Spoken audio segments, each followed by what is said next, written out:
Hello everyone. So today I'll be explaining about factor intensity reversal. So let us start. Say in a model of two factors, say capital and labor, factor intensity means the proportion at which capital and labor are combined. That is the capital labor ratio. Now come to the Heckscher-Ohlin theorem. In the Heckscher-Ohlin theorem, one good is capital intensive with higher K by L. K by L means capital labor ratio, and other good is labor intensive with lower K by L, that is lower capital labor ratio. But the capital intensive good must remain capital intensive in both countries, and labor intensive good must be labor intensive in both countries. Here there is no factor intensity reversal. See, the main thing in Heckscher-Ohlin theorem is the capital intensive good must remain capital intensive in both countries, and the labor intensive good must be labor intensive in both countries. Okay. Now, on the contrary, a good is capital intensive in one country but labor intensive in another country. Here, factor intensity reversal will take place, and in such case, Heckscher-Ohlin theorem will be invalid. I hope you got the difference. The main difference is in Heckscher-Ohlin theorem, capital intensive good must remain capital intensive in both countries, and labor intensive good must be labor intensive in both countries. And in factor intensity reversal, one good is capital intensive in one country but labor intensive in another country, and due to this, Heckscher-Ohlin theorem will be invalid. Now, factor intensity reversal will occur if the isoquants of the two goods cut each other twice. Okay. Now, let us come to our diagram. See, this is the y-axis and this is the x-axis. OX, OY. OX measures labor and OY measures capital. Now, we will draw factor price lines. See, this is one factor price line and this is one factor price line, and we will name it as P0, P0, P0, P0. Now, again we will draw two factor price lines.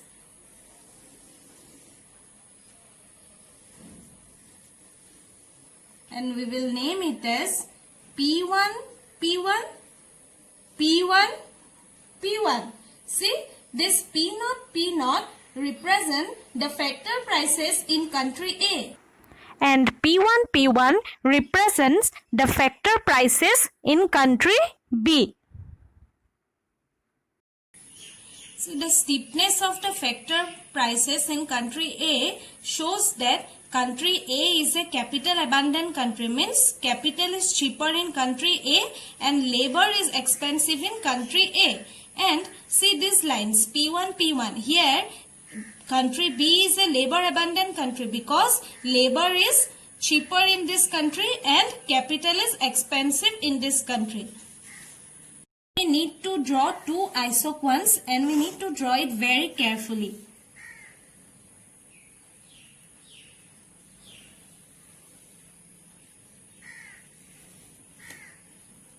We mark it as BB. Okay, this isoquant is BB. Now we need to draw one more isoquant AA, and that line, that curve AA needs to touch BB at 2 points, here and here. See?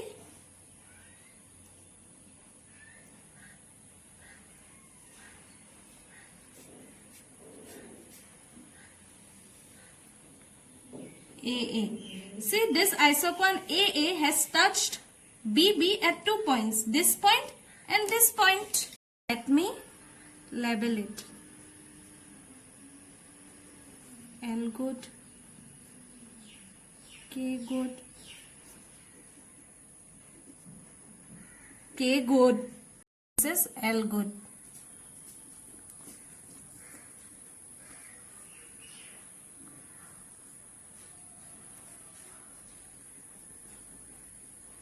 See, draw these lines very carefully.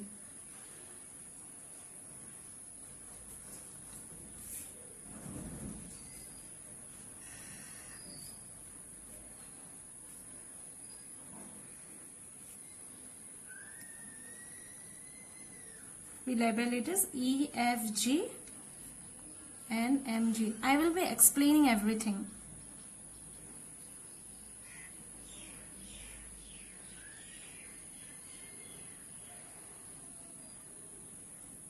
Okay, Q1. Now see, the main explanation part starts. See, there are two isoquants, AA and BB. Okay, the two isoquants AA and BB represents the production functions of K good and L good. And we have seen that the isoquants cut each other at 2 points, Q and R, which shows that there is factor intensity reversal. Now see, the factor price line of country A. See, of country A, P0, see, P0 touches the isoquant of K good at point F. See, at point F, which shows that to produce 1 unit of K good means capital good, to produce 1 unit of K good, country A requires, very here I have not mentioned, HI.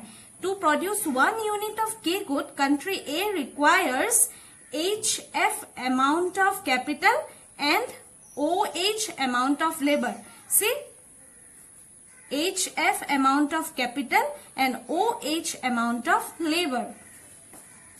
Again, the factor price line P0 touches the isoquant L good. See, at point G, which indicates that to produce 1 unit of labor good, why? Because P0 shows L good. So, at point G, it shows that to produce 1 unit of L good, country A requires IG amount of capital. See, IG amount of capital and OI amount of labor.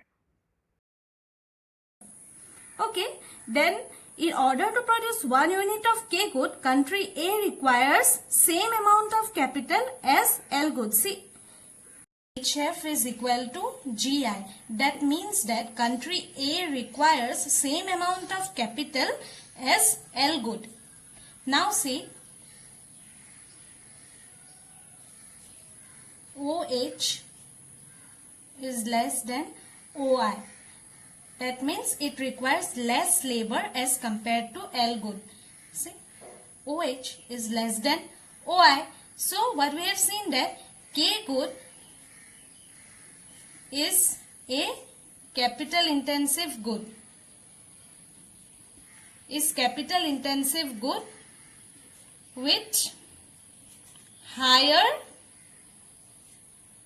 capital labor ratio, and L good is a labor intensive good with lower capital labor ratio in country A.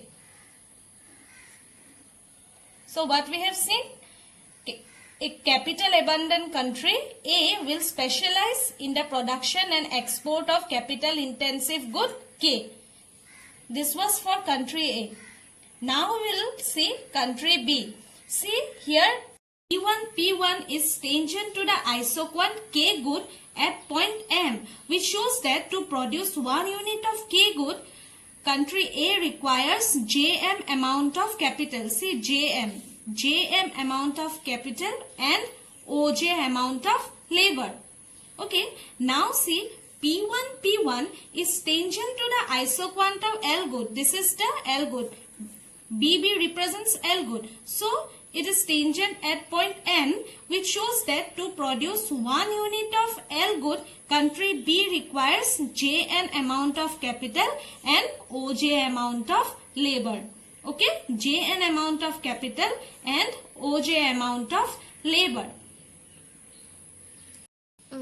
So here, In order to produce 1 unit of K good, B requires same amount of labor as L good. See, OJ, same amount of labor, OJ, but less capital as compared to L good, because JM is less than JN. See, JM is less than JN, but amount of labor, see, OJ is equal to OJ, same amount of labor.